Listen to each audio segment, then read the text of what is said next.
Baik, bismillahirrahmanirrahim. Assalamualaikum warahmatullahi wabarakatuh.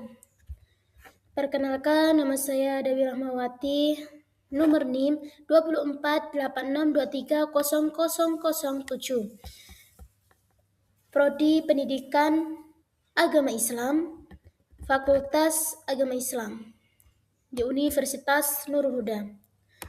Saya akan mempresentasikan materi statistik. Oke, baik.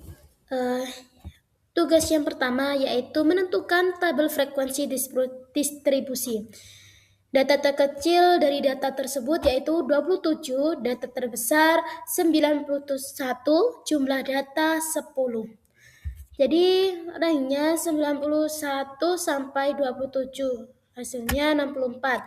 Panjang interval yaitu R dibagi K sama dengan 64 dibagi 8 sama dengan 8.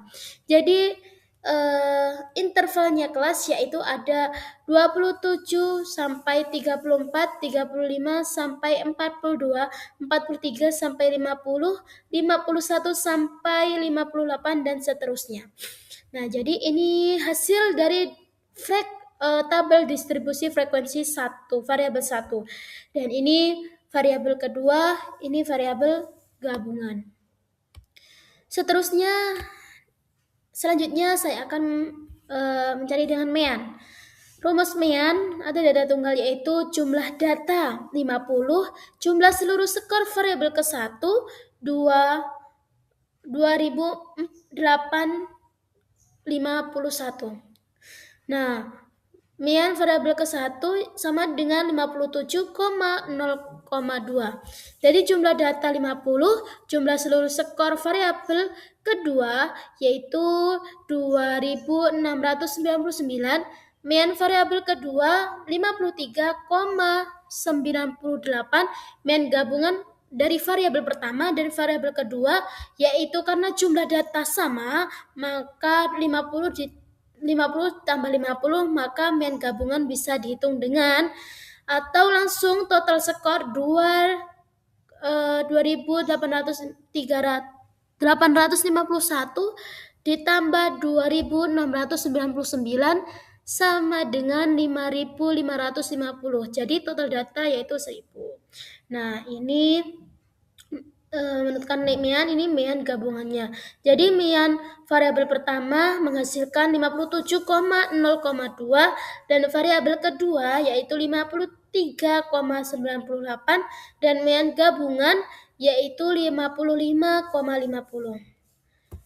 Selanjutnya standar deviasi frekuensi yaitu ada tinggi yang rumusnya yaitu tinggi sama dengan X lebih dari X ditambah SD, sedangkan X kurang SD kecil dari X ditambah SD, sedangkan rendah yaitu X kurang dari X sama dikurang SD. Nah, ini kategori variabel pertama dan ini variabel kedua dan ini variabel gabungan, data gabungan dari variabel pertama dan kedua. Jadi dari gabungan variabel pertama dan kedua ketika rendah yaitu X kurang dari 41,14 yaitu frekuensi 20, persentasenya 20,0.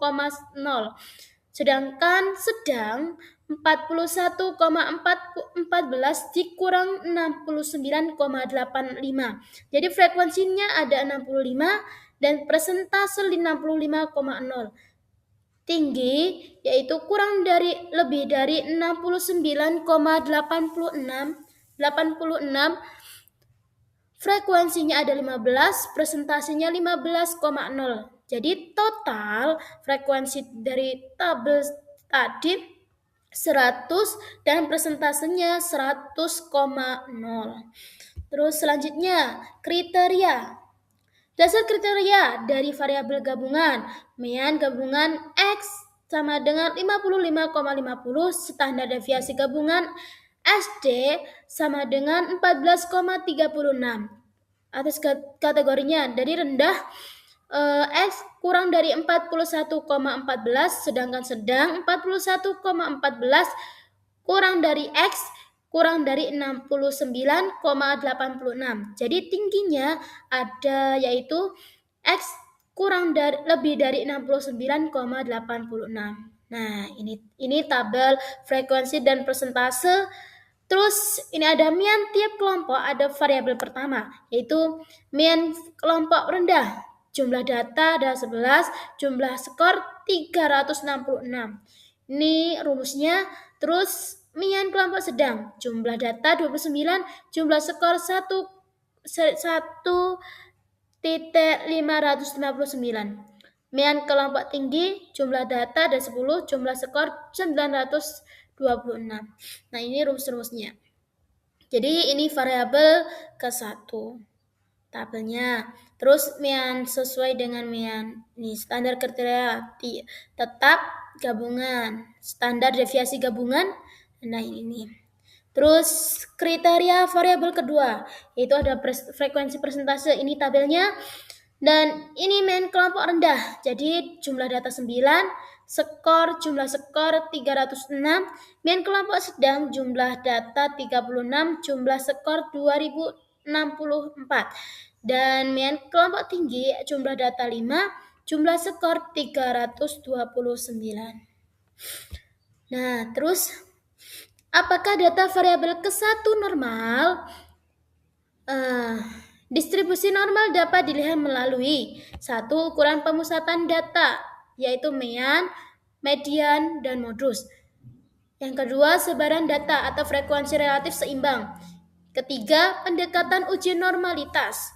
Dari hasil perhitungan sebelumnya, mean kan variabel pertama mendapatkan 57,02. Nilai-nilai data menyebar di sekitar mean, tidak terdapat penumpukan ekstrim hanya di satu sisi atau tidak sangat mencengkam ke kiri dan ke kanan. Sebagian besar data berada pada kategori sedang atau 58%. Jika nilai signya lebih dari 0,05, maka data distribusi normal. Tetapi jika nilai signya kurang dari 0,05, maka data tidak normal. Berdasarkan pola sebaran data, ukuran pemusatan yang relatif seimbang serta tidak adanya penyimpangan ekstrim. Terus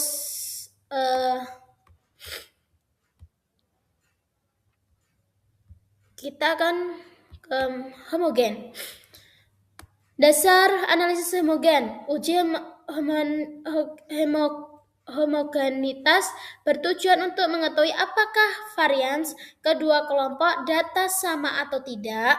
Dalam analisis statistik SPSS, uji yang umum digunakan adalah lens test dengan kriteria signya kurang lebih dari 0,05, yaitu data homogen. Jika signya kurang dari 0,5, maka data tidak homogen.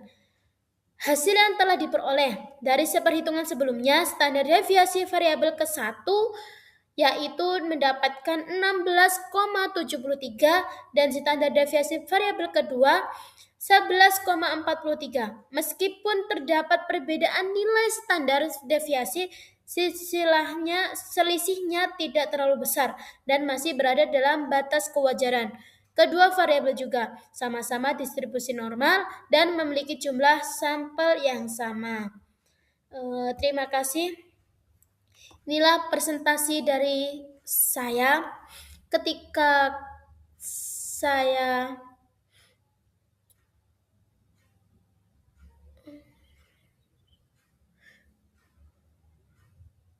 salah pengucapan atau menyampaikan materi, saya mohon maaf, dan semoga kita dapat bisa belajar materi statistik dengan hikmah.